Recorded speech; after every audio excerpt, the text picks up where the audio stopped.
During this sesshin and then the accompanying ongo, the accompanying practice period, we're using the teachings of Dharma Master Bodhidharma as our foundation. The legend of Bodhidharma describes him as coming from India to China during the Liang dynasty, probably 5th century BC or 5th century CE. And of course, in the 5th or 6th century, there were no written records of his life. Nobody was standing around making note of the conversations that he had. And if there were, over the course of the last 1,500 years, it would have been adjusted quite a bit. But the legend and the teachings of Bodhidharma are an integral part of the Zen tradition, integral part of our tradition. And he's regarded as the founder of the Zen sect. Now, Buddhism had been in China for hundreds of years, since around the turn of the millennium.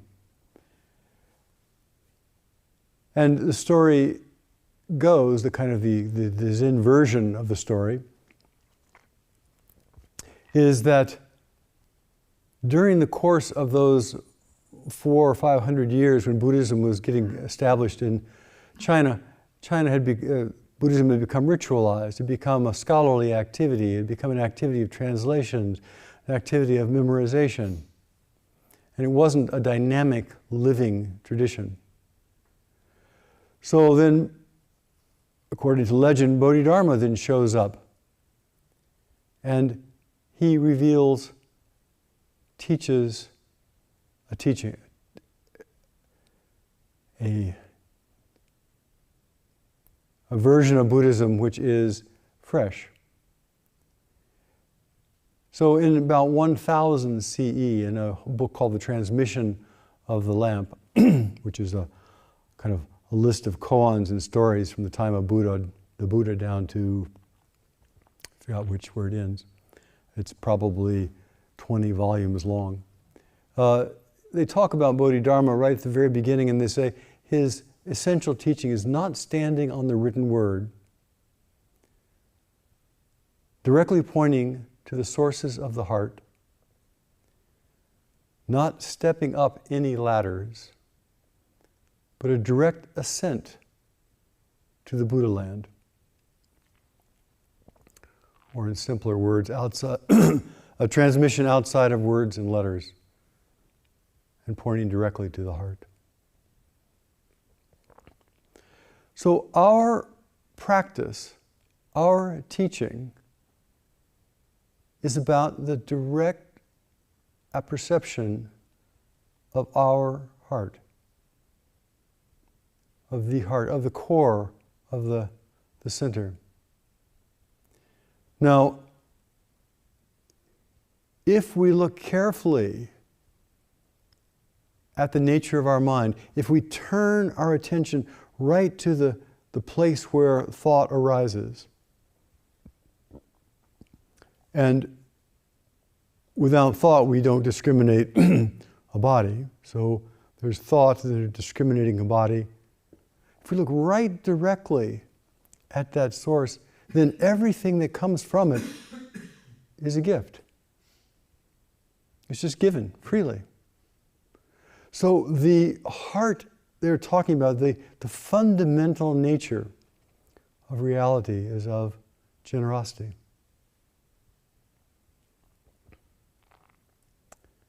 And so our practice, in essence, is to recognize the fundamental nature of reality is generosity.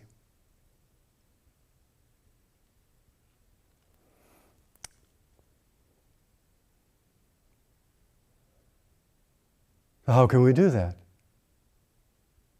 Well, obviously, part of the way that we're doing that is by coming to Sesshin, by starting practice, by looking directly into the source in different ways. Now, this teaching, of course, by Bodhidharma was not new. I mean, the Heart Sutra, the Prajnaparamita Sutras, the Vimalakirti Sutras, all emphasize this point, that there is wisdom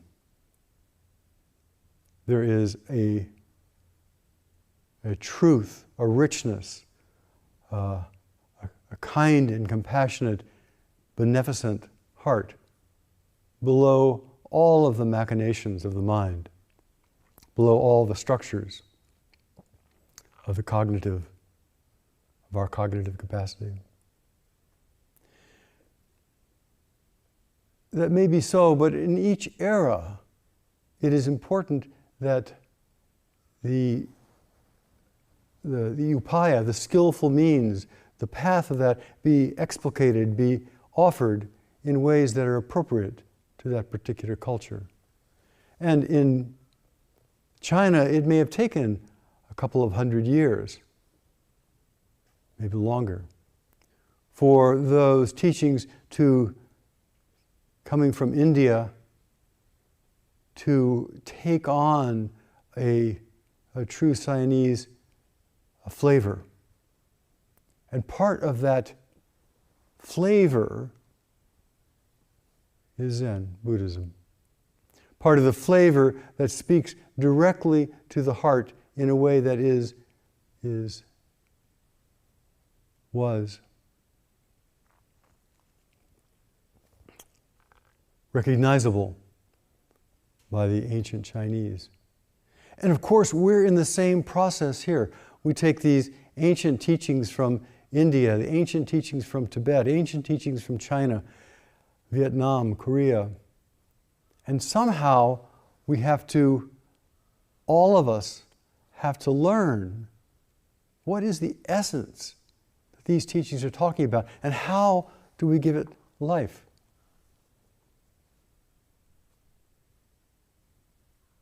And then how can we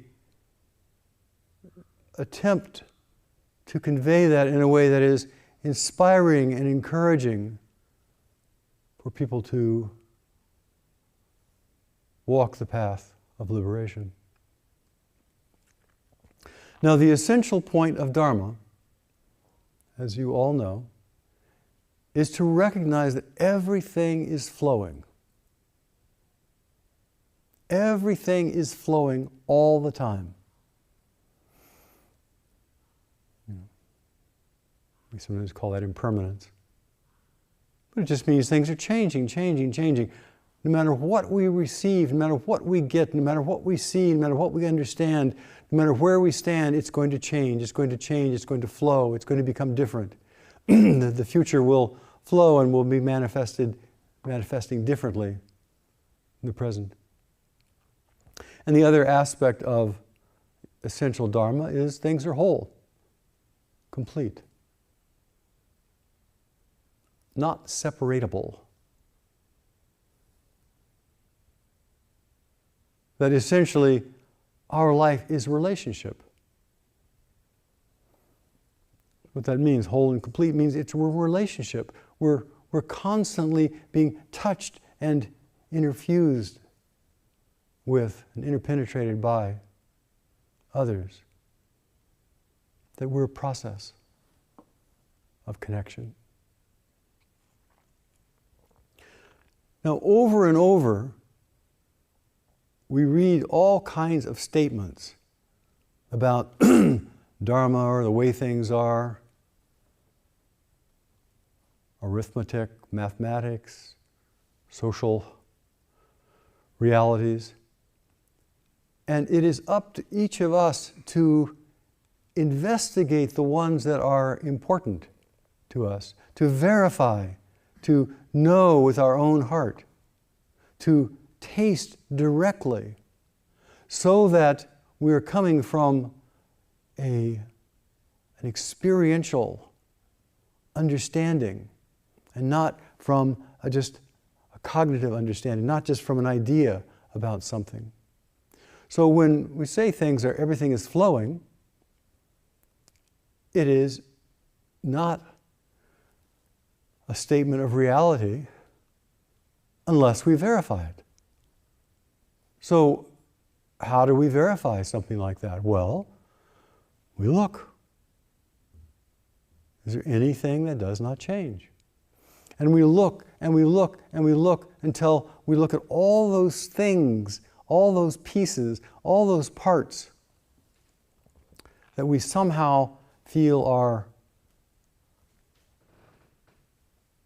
kind of nuggets. And we look and see what is true.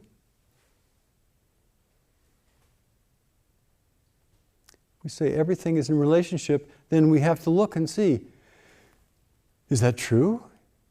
In relationship to what? Or if we hear the Dharma teachings, everything is process. That we're nothing but interactions. Well, we investigate that. How do we investigate that? Well, we can investigate it cognitively. Of course, we can understand, and there are certain Buddhist traditions that really emphasize you have to have a good cognitive understanding, a good rational understanding of the Dharma, and it's extremely rational and can be seen from several vantage points. And then if you have a solid foundation at that level, then you then have enough trust that you can begin actually looking into the mystery.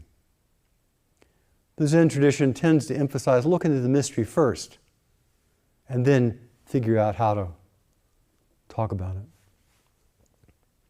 The text that we're going to be using during this retreat and during this Ango is an ancient one. But it was largely forgotten, as everything is sooner or later, until it was brought to light by D.T. Suzuki. D.T. Suzuki was the great Japanese translator and promoter of Zen Buddhism in the 20th century. And he heard about or looked into the texts that came from the Dongwon caves. The Dongwon caves were a series of caves that at the end of the Silk Road. And in the late 19th century, early 20th century, maybe the 1920s,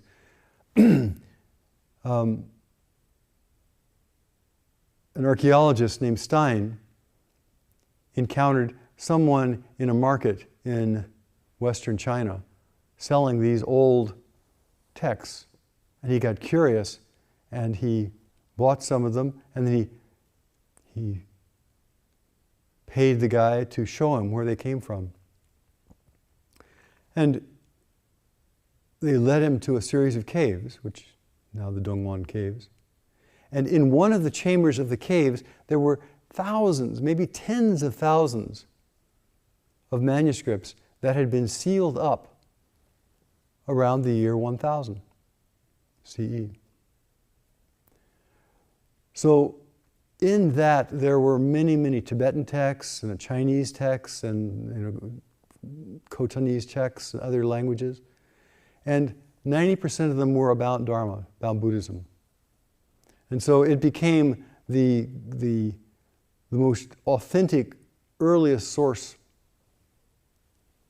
kind of verifiable source of many of the ancient texts.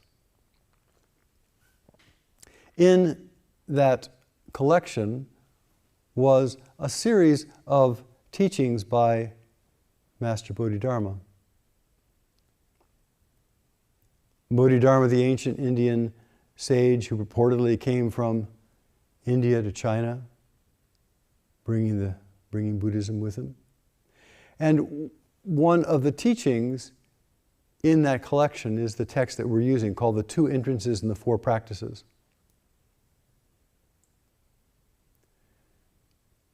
And then there's a series of other not addendums, but other corollary texts in that collection of Bodhidharma. Now, I suspect that part of what caught Dr. Suzuki's attention was just the name Bodhidharma. Because the name Bodhidharma has been recognized, has been known, certainly in China, Japan, Korea, for a millennium. certainly since the Song dynasty at least. And it is recognized because it's part, that name Bodhidharma, and Bodhidharma, the ancestral legend, is a protagonist in some of the koan collections. Protagonist in the Blue Cliff Record, the Hekigan Roku, protagonist in some of the koans in the Mumonkan, the Gateless Gate. And because it is such a pivotal koan, certainly in the Blue Cliff Record, such a pivotal koan, anybody who had practiced Buddhism, certainly Zen Buddhism, was familiar with the kind of fundamental koans and would recognize the name Bodhidharma. So I suspect because it was so recognizable, that may have been what caught Dr. Suzuki's attention. Now, Bodhidharma, in these koan schools, is exemplifies or points out fundamental teaching. And koans, the koans are based on oneness, they're based on total interconnection, they're based upon the inseparability of our life and the life of the earth, the life of the sky, the life of the source. They're based upon seeing that perennial, constant, unflagging relationship, and seeing that we are a process with everything, that there is not some separate thing here that is outside of that interactive process.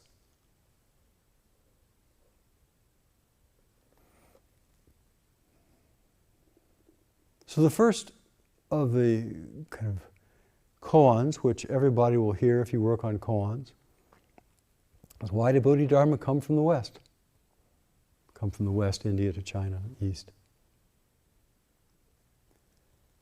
And on the surface, it's a pretty boring, mundane question. What do we care why some old man decided to take a tour? But all of the koans, all of the things that are taught in the essential Dharma, Buddhism, are about our life. There's nothing separate from our life. That's what this whole and complete business is about. Nothing is separate from our life. So when we have a koan like that, why did Bodhidharma come from the West? The Bodhidharma it's talking about, the wise person it's talking about, the wisdom being it's talking about, the Bodhi, enlightened Sattva being, the enlightened being it's talking about is us, our mind. The one mind that is always at the core of our life, always present. Everybody else flows through our life, except for us. So this koan, why did Bodhidharma come from the West, is really a koan about us. Why do we do anything?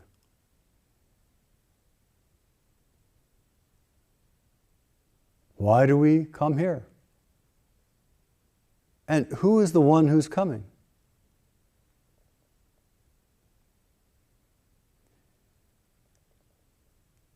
And if Bodhidharma was a wise sage in India, what on earth would propel an old man to make an arduous trip? They say it took 3 years to come to China. If the truth is present right here, why does anybody need to explicate it? Why does anybody need to bring it anywhere? And of course, if we think about someone, whatever fantasy we have about the year 1000 CE, they say it's very difficult traveling, and he had to travel in a small boat, and it took him 3 years, and you think about how arduous that journey must have been, why do we meet and have so much challenge in our life? Why are our lives so arduous at times? Why do we come to Sesshin and face all the difficulties of body and mind? So this koan, why did Bodhidharma come from the West, is not about some old guy. It's really a koan that asks, okay, what is the essence right here? And often it's used as a testing question. You'll see in the koan tradition, if you become engaged in it, that people will often ask that question, why did Bodhidharma come from the West, as kind of a dipstick to see, well, what level can this person respond to that?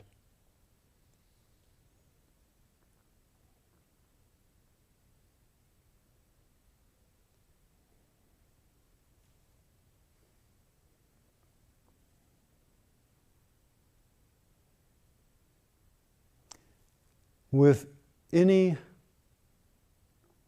investigation, it's important that we investigate what is rather than what is not. How do we investigate something that is not, except by looking at perhaps even the whole in the things that are? We have, how do we investigate space aside from the objects, if that is indeed the way things are, in that space, or the space between objects, or the space within objects? How do we investigate something that has no relationship?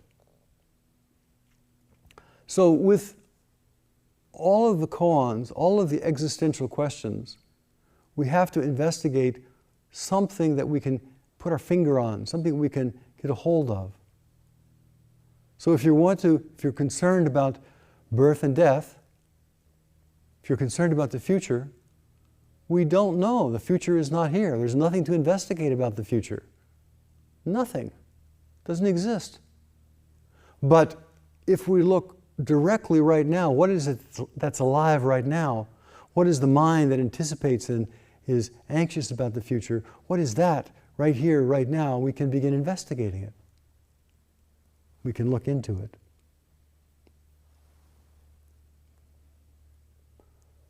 So all of the koans ask us to look into the flowing now of our life and to look beyond our fixed ideas, our fixed views of what those lives are. Now, there's no requirement that anybody do this. There is no requirement that anybody have the slightest interest in the existential questions that have bothered some people throughout human history. There's no reason at all, and most people are not. You say, well, what is your essential nature? Where did you come from? Most people say, well, can't see anything, I'd rather watch TV. There is absolutely nothing requiring, in one sense, requiring us to investigate who we are, the source of life is. And as I mentioned, most people just would like to just get by. Just go to work to buy the things that we have to go to work in order to buy. Or we spend time, it's much easier to surf the internet and to watch Netflix or we can scare ourselves over and over again by watching the news. It's a favorite form of entertainment, it appears, from my vantage point. And some people go to horror shows and some people watch the news. Basically the same thing. So why do we come to Sesshin? Why do human beings face the challenges, the existential crises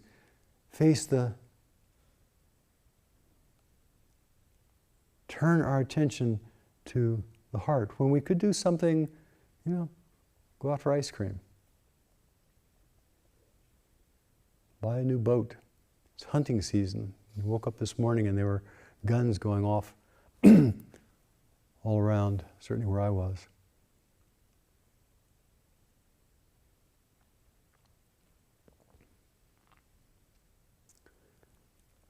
One reason, from my vantage point, see if it's true for you, is that no matter how many movies we watch, we're not satisfied. No matter how great the meals we have, great meal after great meal after great meal, they don't satisfy the restless heart.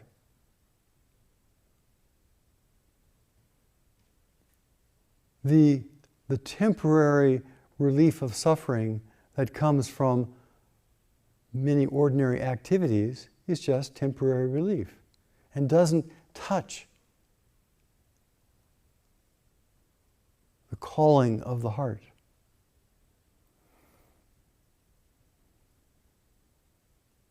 In our culture, we somehow think that more of something is going to be better. That if I just had more of it, then I would be more satisfied. If I get more sleep, if I get more money, if I have more of this, or better, a better partner, or a better place to live, or a better environment, then. But we've tried this our whole life, more and more and more, and better and better and better and better. It does not satisfy the heart.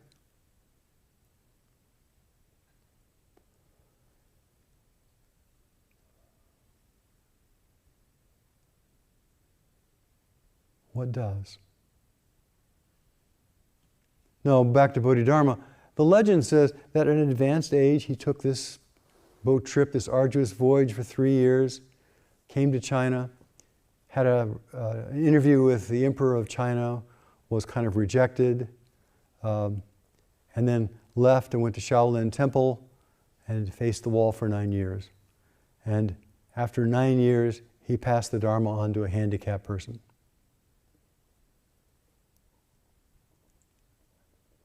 Not a very compelling story. So what motivates someone, even if this is a legend, what motivations might there be to fuel extraordinary people?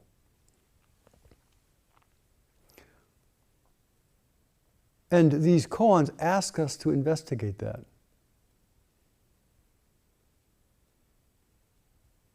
And if we don't actually investigate our own life in the course of the koans, I'm going to talk about some in just a moment, then they don't make any sense. They're just stories. It's only if we inhabit them, only if we realize, oh, this is not about somebody else, this is about me, do the koans actually make a difference, make sense. In the Blue Cliff record, the first case, so the most important of the 100 cases of the Blue Cliff record, the very first case is a case about Bodhidharma. And it lays out the essential principles of Dharma, but also it lays out some questions for investigation and gives us a route inward. And here's the koan.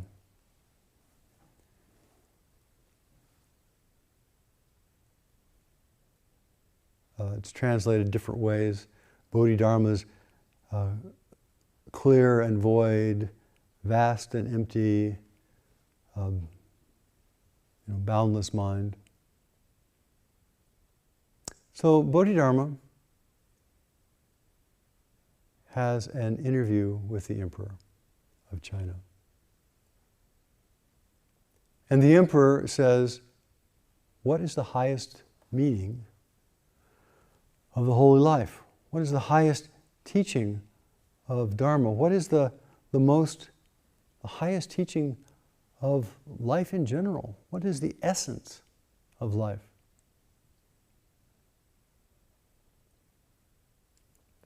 Now, in other places, it's explicated a little bit more that this emperor was very famous patron of Dharma, and he had, built temples and ordained monks and given lots of money and support, and the Sangha had grown and thrived.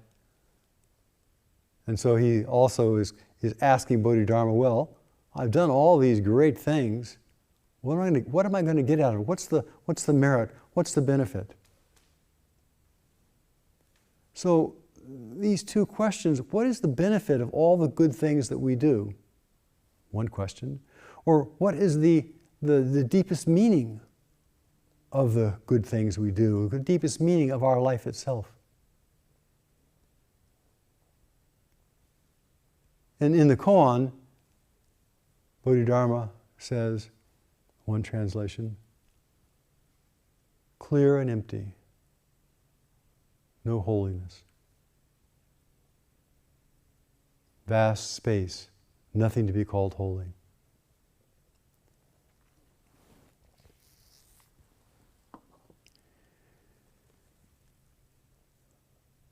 So there are two levels. Here's the emperor saying, I've done all this good stuff.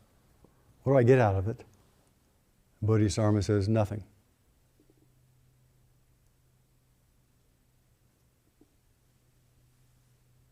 Or, what's the meaning of my life? And Bodhidharma says, oh, no meaning. Now, on the surface, that's not very inspiring. Saying, here I'm working really hard and I've done all these good things and I'm trying to obey the precepts and I've gone to lots and lots of retreats and I've devoted my life in this way and that way. And so what? What benefit is going to happen? And of course, part of that is the essential Dharma teaching of karma. Everything has an effect, and every effect has a cause. And so if we have good causes, then we have good effects. The more intention we have towards wholeness, then the better the outcome. Classic way of looking at Dharma. But that's not, it is the way we ordinarily think. If I invest enough money, I'll get a big bonus after it accrues all the interest at the end.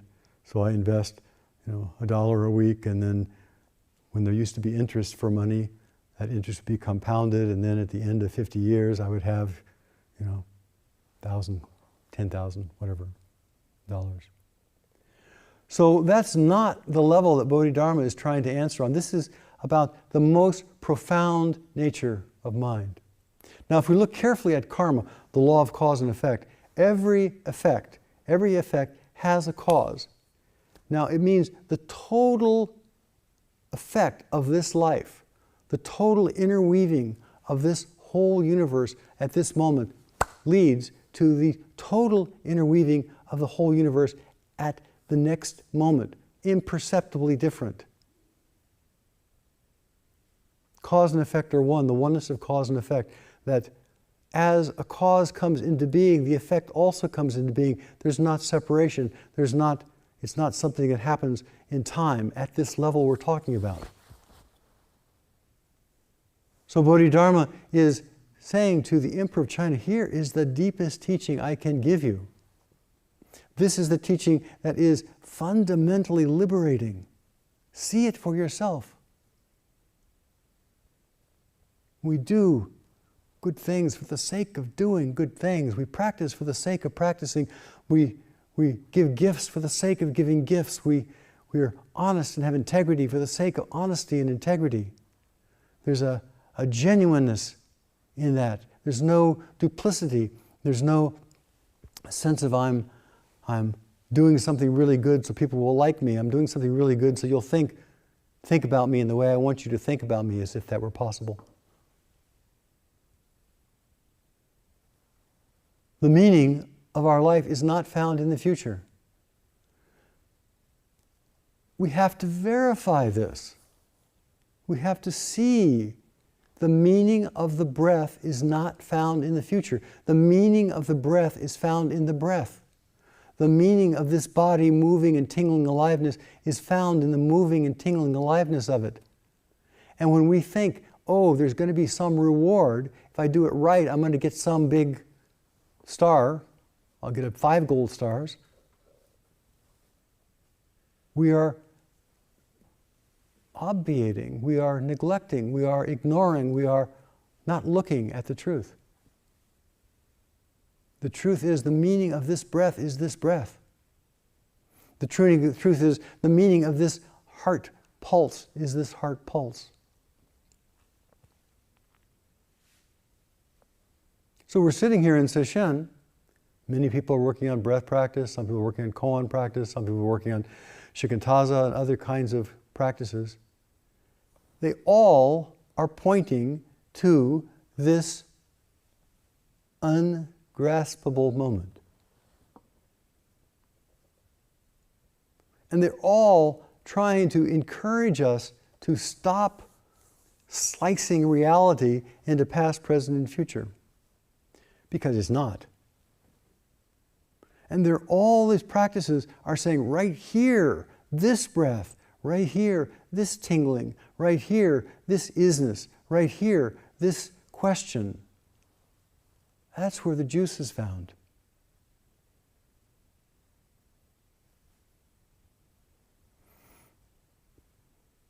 Every line of all of our chants, in a way, is a koan, pointing exactly to that, but just pointing at it in different ways, different sides of the mandala. What's the highest meaning of the holy truth? Vast emptiness. Nothing can be called holy. And emptiness here is not void, obviously. We think of voidness as a nothingness. Well, nothingness doesn't exist. Nothing is nothing. So that isn't the experience that we have. It's not that we don't have no experience. What do we have? We have constant flow. Look, see if that's true. The emperor said, well, if you're saying nothing is important, you're saying everything is just flow, there's just this moment, there is no future. Well, who are you? And that's a fundamental question for all of us. What is this life? What is this mind? This thing that we call I? Now, as everybody has encountered, everyone can say with absolute authority that I am sitting right here. Not me, not this I, but that I. Each of us can say with absolute authority, I am sitting right where I'm sitting, I'm breathing.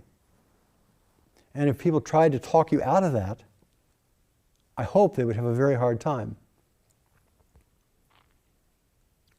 That would be just total, utter confusion. Because we have the experience that we have. We have the isness of the sensation of I am, which is right there. And practice is saying, yes, okay, there's that experience, let's look into it. What's it made of? Where is it found? Be curious. I am is the most fundamental sense that we have.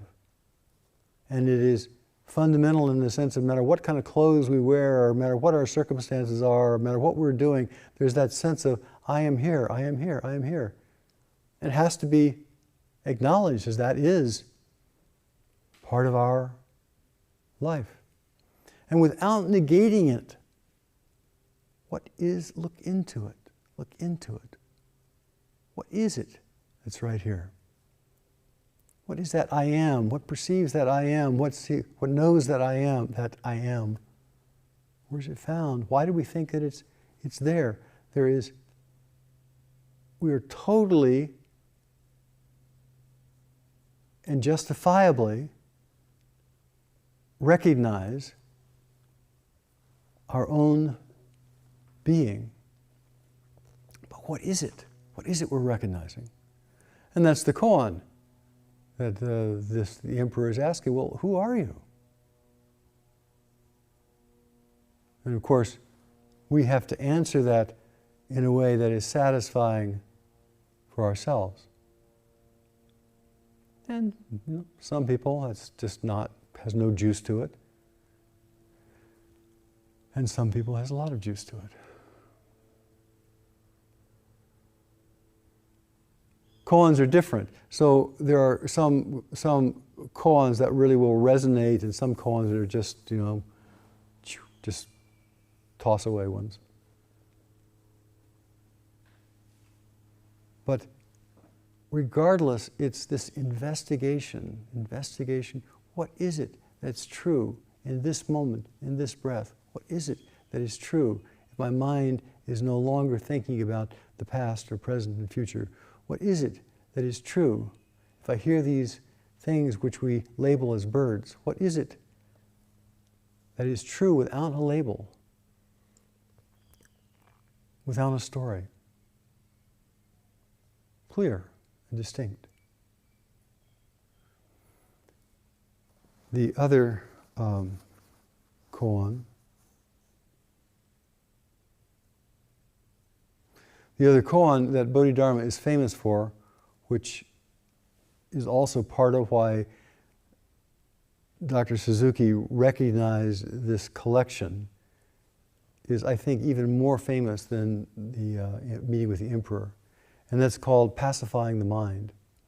And it's in the Mumonkan, the Gateless Gate, case 41.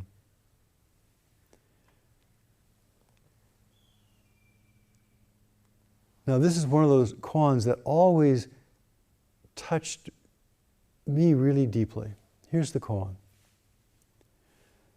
The great master Bodhidharma was sitting in a cave facing the wall for 9 years.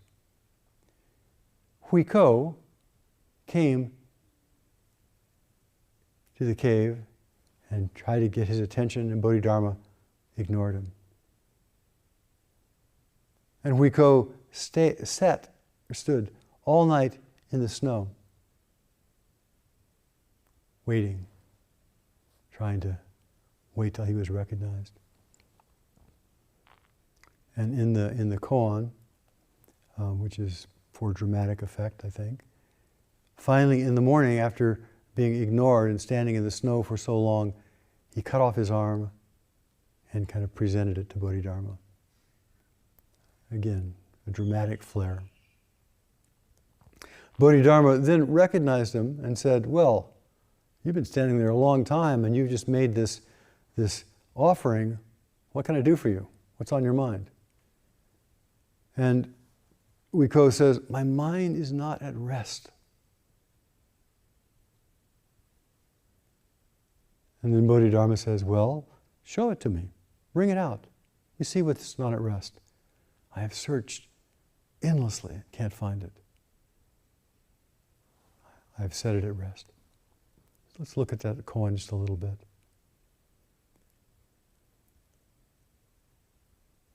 Here's this guy, so the story goes, very well educated, PhD, accomplished, successful,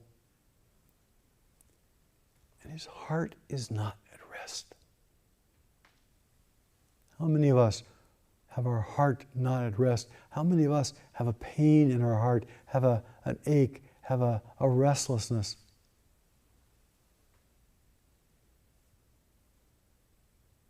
Regardless of what we may have accomplished in the world. And sometimes that restlessness, that ache in the heart, is like a slow burn, piece of charcoal. And sometimes it's a jagged knife for some people.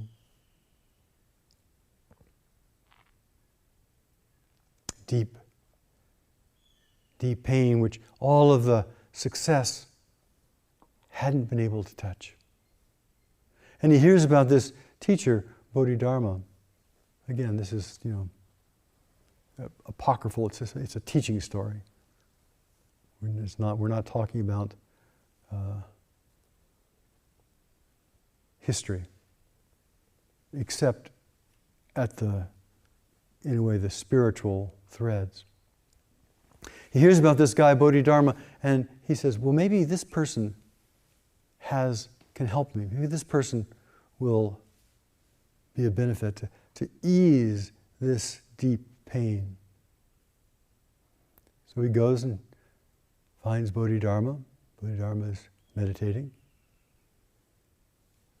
And of course, as a intelligent, mature, successful person, he expects that, well, everybody will appreciate me and be very glad that I showed up, and I'll be an asset to them. And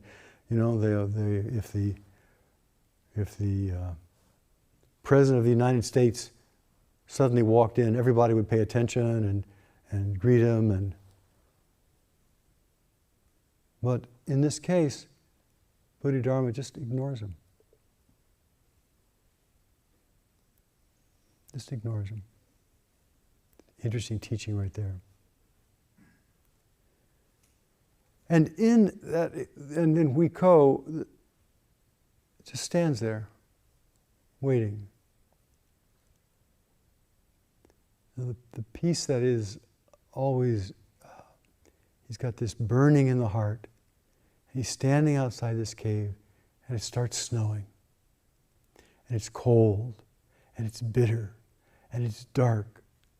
And he is present. How many people have gone through cold, bitter, dark times and not run from them?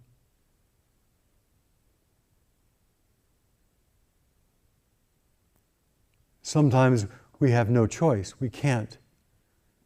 Circumstances have compelled us in a way to keep our feet to the fire, so to speak. But everybody in their life is going to encounter cold, bitter, dark, hard times. That's part of the human condition. And not run from it, to sit and to inquire and to be present. What a state of mind. When I was young, there used to be Washington's birthday was a holiday, and they used to have Washington birthday sales. And I remember people standing up all night long to get a 14-inch color TV. At least they have a reward. What would compel somebody? What is in their heart to keep going? Bodhidharma recognizes him. And the arm piece, I think, is the sign of the sacrifice of ego that we have to make. And why are you there? Why are you doing this? Why are you not just watching Netflix? Why are you doing this hard work? And with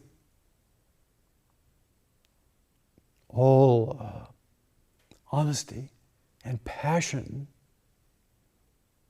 because this is not a cool intellectual thought. This is about passion of the heart. My mind, my heart is not at peace.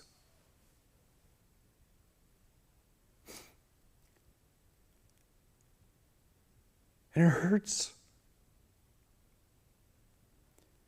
It burns. Help me.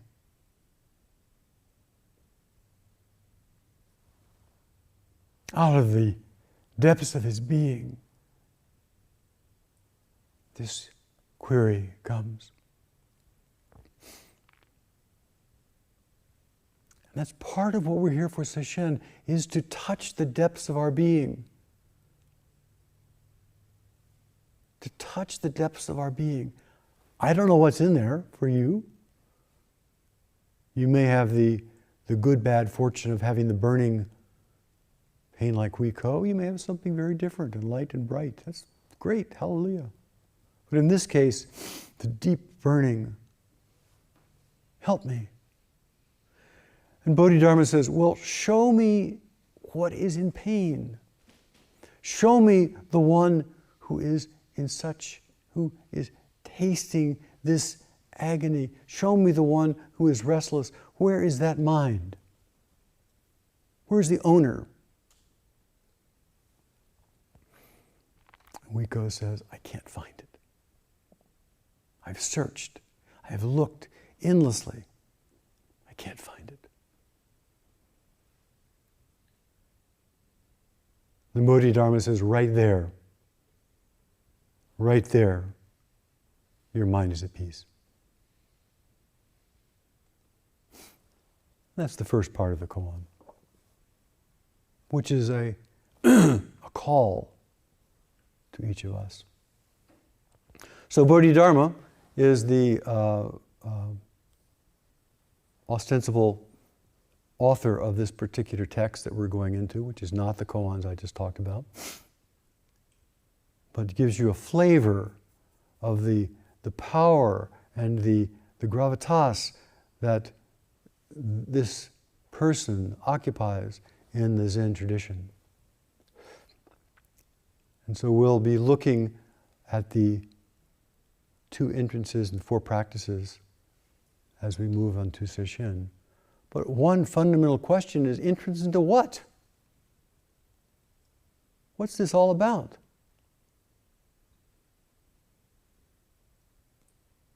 Why did we come from wherever we came from?